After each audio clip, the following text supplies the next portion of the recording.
Hello and welcome to the Dash Podcast. I've had a nice introduction and a chit chat here with Mr. Walter Duncan out of the greater Boston area.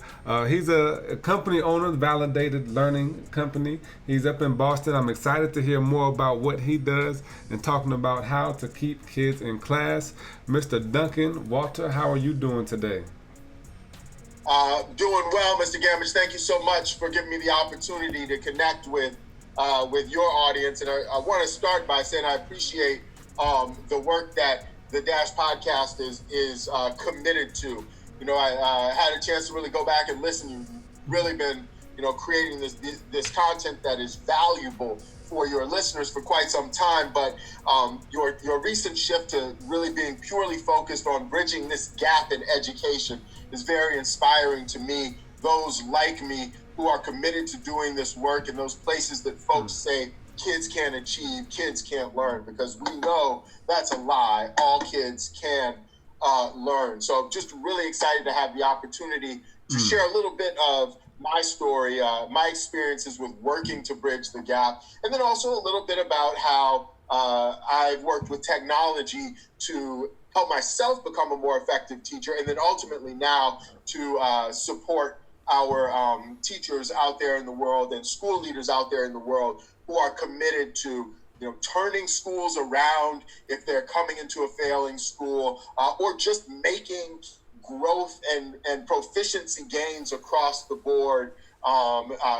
using tools that make it easier to get the buy-in from their teachers and to, of course, get the results that the research shows us are available for all children. Yes, indeed, and that's special, Walter. I appreciate that comment, and it's been a long search for me. And I think the cool thing about having a podcast is the fact that you get to learn from every interaction and interview also. So I've learned so much about myself, and having a podcast is kind of therapy for me, because it gives me the chance to reach out to very special people and find an excuse to help myself be better and also add value to other people's lives. So that's special to me that you recognize that, and I'm gonna go ahead and keep on going, because in talking about our work to bridge the gap in education, it's tough because you don't have a choice about education. Like, as a kid, that's why it's so important to give back, because kids don't have a choice. Like, you don't choose what you're born into. You don't choose who your parents are. You don't choose your school. So it's really on the adults to create the opportunity in the environment for people to succeed and to win. And so you've been to Watts, you've been to DC, you're in Boston now, you're from Detroit, and you've worked at various levels in all of those locations. Tell me about your experience in education, Walter. Yes, sir. It's so funny. I spent 15 years. I don't like to say in the trenches, because it's not a war, but in those classrooms that other people sort of run away from, if you will, because they believe certain kids don't have the capacity to achieve at the highest level. And so in many ways, it's so much easier to go where the resources are abundant, where I don't even like to use the term parental support, because what we see in many cases is where we, quote, have students without parental support. It's because the parents are otherwise engaged in making the ends meet. You see what I'm saying? Mm-hmm. So when I just think about this bridging the gap, and I think about that experience of 15 years in the classroom, for me, and this ties into the work with our company Validated Learning and our flagship application called Quick Key, and I'll share that a little more about that later. But first is this idea of expectation. The children rise and grow to our expectations, and not the ones that we say out loud. Although it's important to say your high expectations out loud, not the ones that we write across the board. Though it is important to clearly list your expectation from day one for the students that are under your care. But it is also the expectation that we have internally, that true belief that cannot be faked, You cannot write a high expectation on the board. Say, I expect the most of you, but inside your heart of hearts, in your spirit, believe that the children in front of you have limits to their potential because they smell it. Their spirit feels the truth of you in front of them. Because as I've heard you say before, when you stand in front of that class, you're bringing all of you. Yep. They're learning from you, you know? So this expectation, this idea of high expectation, for me, working from that place of truth, every time that I stepped into the class, understanding that and reminding myself that our children, those in front of me today, the most challenging, have no limits. That really, after 15 years, that philosophy, that way of being in the classroom actually became the thing that transformed my life, transformed my capacity, transformed my earning potential, and catapulted me into a world of technology that was brand new to me, into a world of business that was brand new to me, and ultimately positioned me to have the opportunity to be successful. And I tell it like this. I had and I'll keep his name anonymous. I had a student, and I was teaching out in Los Angeles, a good kid, you know, a little bit wild. One of those kids that every time you're getting ready to go into the classroom that he's in, you get just a little bit of a butterfly in your stomach. I mean, you know that you run your class, but you got a little bit of a butterfly in your stomach, and you know you have to channel his energy, channel his his star potential. You have to channel it. You don't want to shut it down, right? But at the same time, you're not going to let him lead the class onto some wild goose chase and get you off of lessons, right? He's one of those type of kids. Good kid, man. And I taught him for a while, had a good rapport. He was one that other teachers didn't necessarily like, or so on and so forth. But I had love for him. He was my man. Right. And so I move on, and he continues to grow, gets into high school. Long story short, he finds himself close to the end of his high school career, and he makes a really bad decision. And as we all have at 17 years old, and anybody that says they haven't is a lie, so I don't want to hear from him. Yeah. But, you know, he made a bad decision, and as can happen from time to time, he got caught in his bad decision. And the result of that decision was that he was expelled before graduating from his school community. Wow. He was not allowed to walk. And all of a sudden, this community that he had known for so many years, he found that instead of facing folk that could understand the humanity of a mistake that a 17-year-old makes, he found himself facing a bunch of backs. He found himself excommunicated from his school community, and it really hurt him deeply. Now, I had happened to hear, because I wasn't teaching him at that point anymore, I happened to hear through the grapevine that my man was having a little trouble.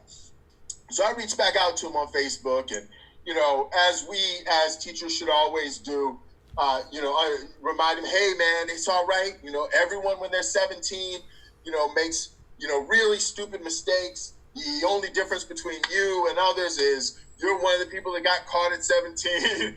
Most everyone else, you know, made it through by the skin of their teeth, but don't start to believe that you are less, or start to believe that you are a bad person because you made a common mistake that 17-year-olds make.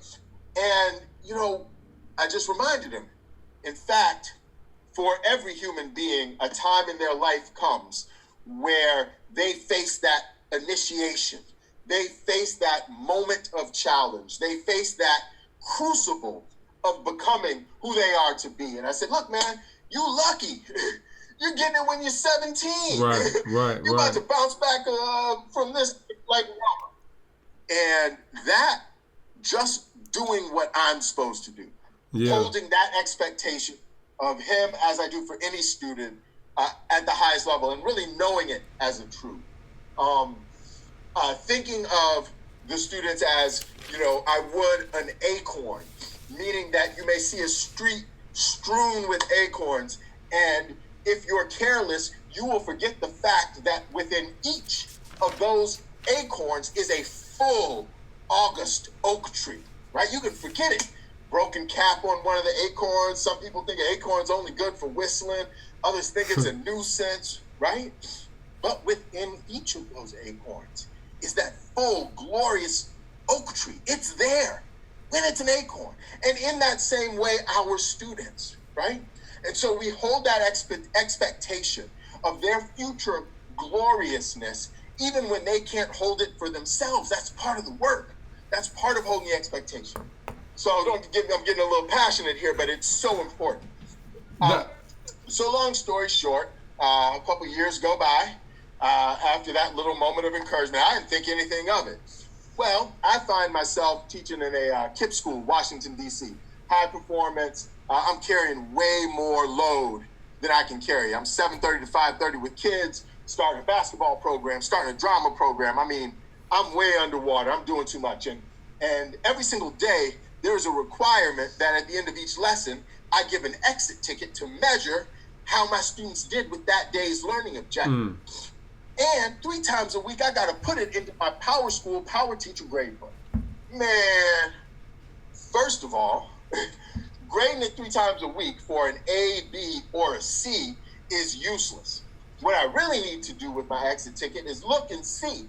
I got 5 questions here measuring whether they mastered today's lesson. What is the common error my group is making? You see what I'm saying? Because if I can figure that out in real time, I can remediate it. So I called my man. I said, hey, because I reached out to him. I said, hey, because I heard that he had gotten himself into University of California's prestigious computer science program. Got himself in. See what I'm saying? You just need people to hold that image for him, you know, and then he'll rise to it. So he got himself in. I said, hey, man, can't you make my phone do this stupid stuff? And I tell you, Trey, you want to know about the impact of a teacher. Something that means nothing to you. It meant nothing for me to encourage him when he was down. Nothing, right? That's just our job. But boy, when he responded, I got you, teach. I got you. What do you need? And that really was the beginning, right? Yeah. He actually came on and helped me understand what was required to create an application that would let me use my phone to grade my papers. And to be able to see right in real time on my phone what standards, what learning objectives my students were mastering and what ones they weren't, right? And from there, you know, he helped guide me, and we ended up, you know, getting more professionals involved and making a beta of the product.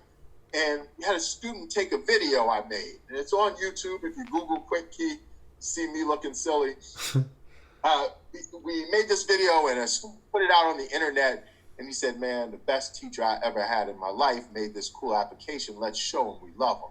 Now, a lot of videos go on the internet all the time, but because he used that language, because he described me in that way, it transformed my whole life. Yeah. Next day, my phone's exploding. This video's gone viral. We're at 500,000 views. Now, all of a sudden, I'm a teacher with no MBA. I don't know anything about business. I don't know anything about investors or startup. I just had a problem that needed a solution, right? Now, all of a sudden, I have access to parts of the world that I never would have had access to, right? And it's all because of the approach in general for all the children that I faced of a high expectation, right? To have something like that open up for me. Yes, the video went viral. All of a sudden, we're on, you know, very important digital platforms, TechCrunch, Front Page, all of this stuff. But in practice, my life was changed. I actually then had to step out of the classroom and become a technology company leader. And as you mentioned, our company's Validated Learning. Our tool that lets teachers grade papers with any mobile device is called Quick Key. You can get it on Android or Apple App Store. But it really propelled me into a whole world I could never have imagined. I like to call it teacher karma, but it's not something you could strategize for. Things like that come back because we as teachers step in front of our children, and we're committed to take that first step, which is holding the highest expectation for those who are in front of us and holding them to those expectations.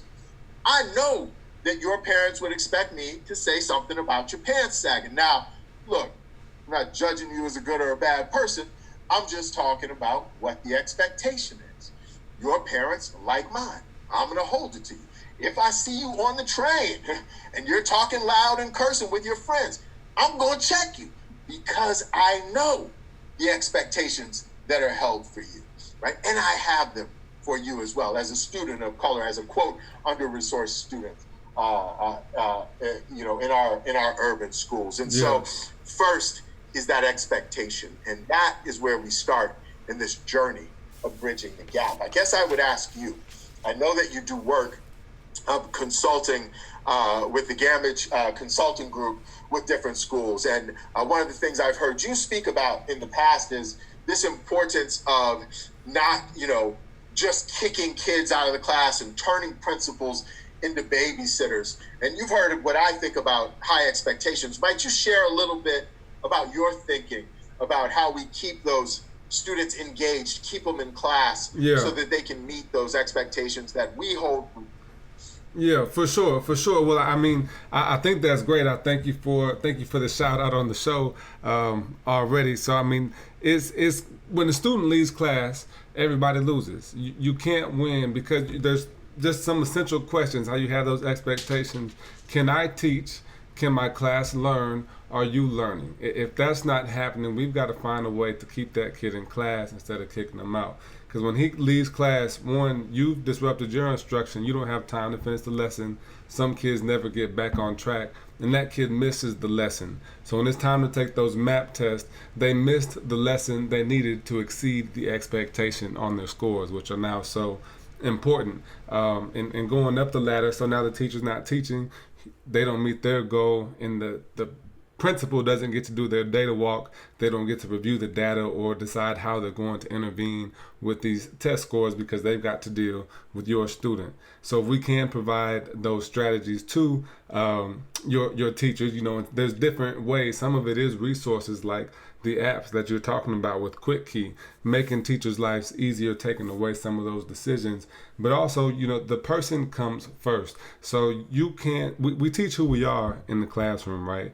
If I'm coming into the classroom and I got my own baggage from what just happened before I came to work, I got my own bias about who you are and the way that you learn, or the way that somebody taught me, or the way that my teacher spoke to the kids that weren't me, how am I really going to prepare this child for success in this economy that we live in today? So I think it starts with a school-wide structure. If it's a PBIS model, MTSS, RTI, whatever your expectation is in your student handbook, your school handbook, that needs to translate to your classroom. You need to be setting those same expectations. And so from administration down, we've got to be preaching that same message of expectation for rules that we're following. Secondly, you need a way to track behavior consistently. When that student gets to my office, it's not time for me to figure out what happened. It's my turn to make a decision as a principal, as a leader of the school. If there's no evidence to what just happened or what's happened over time, you need to go back to class, and your teacher should have dealt with that. So you've got to have that system in place where you're tracking behavior over time. When you're sitting in my office, I need a referral form. If it wasn't a level 2 or 3 offense, if it's a level 1, I need to see your repeated behavior over time with that. So, and that's your expectation as a principal, as your teacher leaders, your POCs. That expectation has to be set and followed. And the third thing is building a relationship with your students. The person comes first. You've got to be consistent. You've got to provide those restorative rewards. You need expectations, and you need consequences. Consequences, expectation, rewards. Those three things have to be consistent. Yes, sir. I would just add to that. With things like RTI, the response to intervention, or the PBL, the project-based learning, it's interesting that we would find ourselves together, and I'm so honored to have this opportunity to be on your podcast as you are carrying that work with behavior, and I'm so much involved with carrying that work with measuring student mastery on a day-to-day basis, because those two things come together. And we can't talk about that behavior issue without addressing the fact that some of our teachers need support. Yeah. Some of them don't know how to escalate. Some of them don't know how to deal with a little thing and let it become a big thing that derails them. Some of them are flailing. But we also, in those same schools, have teachers who have that management and mastery of their classroom. And a student is only sent out of their classroom for a serious offense that they must be sent out of the classroom from.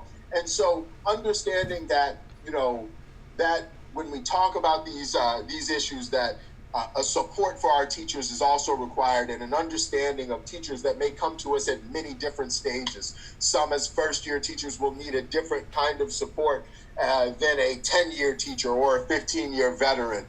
Someone who's not from that community where the school is may need support in a different way that someone who is a part of that community needs support. So, these are the places where we, as leaders, as men and women who are committed to the future, because our children truly will have to solve the problems that we are leaving them. And they're not small problems we're leaving these children of the next generations.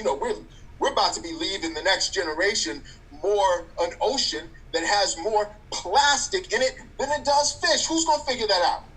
And every time we leave a student without that ability to unlock what they bring to the world, thinking they're dumb and not reaching their potential, that is a loss for all of us. It's a loss for our country, that is a loss for our community, and a loss for our world. I like to say that genius knows no zip code. It's born anywhere. The slums of Calcutta, the trash hills of China, Brightonmore neighborhood in Detroit, it's born anywhere. And we as responsible adults and leaders must be helping to unlock that. And bridging this gap in education is the place where we can work together all around to unlock this. Sir, I'm enjoying myself so much. I feel like this is part one of the podcast, and that we should get together and do a part two. We're going to wrap this up and go. Where can the people find you before I do that? Well, I am on Twitter, and my Twitter handle, and I love to talk education, educators, everything relevant. My Twitter handle is @4_teachers. That's @4_teachers. And for school leaders and teachers who are listening to this and would like some support in order to improve student outcomes, and they would like to use tools that have a evidence behind them in terms of scores jumping significantly, they can find us at www.quickeyapp.com. That's www.quickeyapp.com. And again, our approach is always partnership, support, and success in achieving our collective outcomes. Right on. Thank you so much for joining us, man. I can't wait to talk to you again, Walter. If you like this, share it with your friends. Share it with someone who needs to hear it. Principals, assistant principals, educators, business owners, people that have kids, all of them. Let us know if you like it. Share it right now. This is The Dash. We'll see you next time.